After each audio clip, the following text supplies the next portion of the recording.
One call to a classified line in D.C. was all it took to shatter reputations and expose how deeply injustice can root itself in plain sight. It was supposed to be a routine drive through a quiet stretch of eastern Texas, flatland towns with more cattle than people, the kind of place most drivers never stop in. Commander Dana Rollins had passed through areas like this more times than she could count. No security escort, no sirens, just her in a borrowed sedan with a job to finish. She was heading toward Redstone Air Operations Command for a private intel briefing. Nothing that could wait. Between the towns of Clearwater and Lomita, just shy of a faded road sign for a place called Havens Bluff, Dana's secure comms device dropped its signal. No bars, no backup. She needed to reconnect right then. Not in 10 minutes, not down the road. A rundown fuel stop caught her eye. Raised pit stop, gas and bait, barely lit, the kind of place that felt like it hadn't been cleaned since the 1980s. She eased her car into the gravel lot, away from the weather-worn storefront where a few men lounged around an old ice machine, sipping from foam cups. Dana wore jeans, clean white trainers, and a black windbreaker. Her locks were tied up in a bun under a plain gray cap. Nothing screamed high-ranking military official, and that was the idea. She stepped out, holding the device above her shoulder for a better signal. Commander Rollins, identity check complete. Begin operations link. Her tone was clipped and focused. Inside the shop, behind dusty glass counters and expired beef jerky, stood a woman named Glenda Mayfield. Mid-50s, scowl etched in her face like it had been set there by sun and suspicion. When she saw Dana outside, her expression stiffened. Glenda didn't see a decorated military strategist coordinating classified movements. She saw a stranger, alone, holding some unfamiliar gadget and not dressed like she should be. Her mind didn't take long to settle. She leaned over the rotary phone by the register and called the local station in Havens Bluff. Got someone acting real sketchy near the pumps. Might be high. Definitely not from around here. The two officers on duty, Deputy Greg Harlan and his partner Tom Keene, rolled their eyes at the call. Havens Bluff wasn't exactly a hotbed of crime. They figured they'd make the drive, crack a few jokes, maybe grab a soda. Back at the pump, Dana's focus stayed on the encrypted call, scanning the area out of habit, her mind juggling real-time orders with the knowledge that any disruption could be critical. A few of the locals were giving her odd looks. She ignored them. Suddenly, red and blue flashes bounced off the windows of the shop. Dana looked up, confused, as the cruiser slid in with a crunch of gravel. Both officers jumped out fast, the taller one already unclipping his holster. "Ma'am, I need you to step away from the vehicle. Hands where I can see them," Harlan barked. Dana slowly lowered the device, placing it on the hood of the car. "I'm on official government duty. I can explain. License and registration. Now, I'm Commander Dana Rollins, U.S. Armed Forces, on assignment," she said evenly, retrieving her identification and a travel brief with Pentagon clearance. Keene snatched it and didn't bother reading past the top line. "This is fake." Dana blinked. "Sir, you're making a mistake." "Quiet," Keene cut in. "We're not playing games. You think you can flash some phony papers and just do what you want out here?" By now, a few bystanders had drifted over. Phones came out. Some chuckled. No one stepped in. Harlan moved in with cuffs. Dana took a step back, not in defiance, but instinct. "You're detaining a U.S. officer without cause." "Sure you are," Harlan sneered. "And I'm flying Air Force One."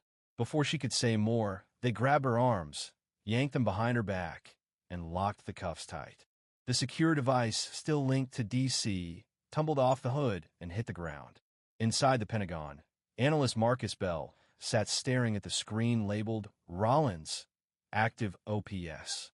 The audio had gone from protocol chatter to muffled scuffling. Then nothing, just static. "Confirm location ping," said Director Alicia Tan, already striding across the operations center. Seconds later, a blinking point lit up far from Redstone Command, just off State Route 29, near Havens Bluff. Tan didn't hesitate. "Alert Regional Base Security. Get me Joint Command online." Back in Havens Bluff, Dana sat on the curb, wrists aching, knees scraping gravel. Harlan stood over her. "Name." "Real one." "You have it," she said, steady as ever. All of it. You're 2 seconds from obstruction, Keene threatened. Dana kept silent. The crowd was bigger now. Some filming, some snickering. Glinda stood near the door, arms crossed, like she was watching a prize fight. Then Harlan's radio buzzed. Unit 12, confirm custody. Subject is flag federal. Repeat, federal ID. Pentagon orders. Release immediately. Keene froze. What? Harlan's jaw tightened. He fumbled with the cuff key, mumbling something that wasn't quite an apology. Dana stood, rolling her sore wrists. She looked them both in the eye. You just made a career-ending choice. Before either man could respond, black military SUVs tore into the lot. Lieutenant Colonel Malcolm Reyes stepped out, eyes like steel, issuing commands before the engines even stopped. Commander Rollins, are you harmed? No, she said, but their careers are. The Air Force team surrounded her, forming a silent wall between Dana and the stunned officers. Reyes turned to Harlan. You're relieved of authority pending federal review. You had proper documents. You ignored protocol. That's obstruction. We didn't know, Keene stammered. No, Reyes replied. You didn't want to know. As Dana climbed into the SUV, she caught sight of Glinda vanishing into the store, her glare finally cracking. Inside the vehicle, Reyes briefed her. The Pentagon's launching a full probe. Civil Rights Division is involved. This won't be buried. Dana didn't speak for a long moment. Then, finally, they thought they could write their version of the story. But I'm still holding the pen. The convoy pulled away, headed for base. And far beyond the backroads of Haven's Bluff, a reckoning had already begun. By the time Commander Dana Rollins stepped back onto the base, the weight of the morning hadn't lifted. It had only sharpened. She'd walked into a storm she hadn't chosen, but she wasn't walking out of it alone. The video had gone viral before she even made it to the debrief. No commentary was needed. The footage spoke for itself. A composed woman in cuffs, calmly identifying herself as an officer, while two deputies dismissed her existence as if her uniform, her title, and her dignity were invisible. What followed wasn't outrage. It was ignition.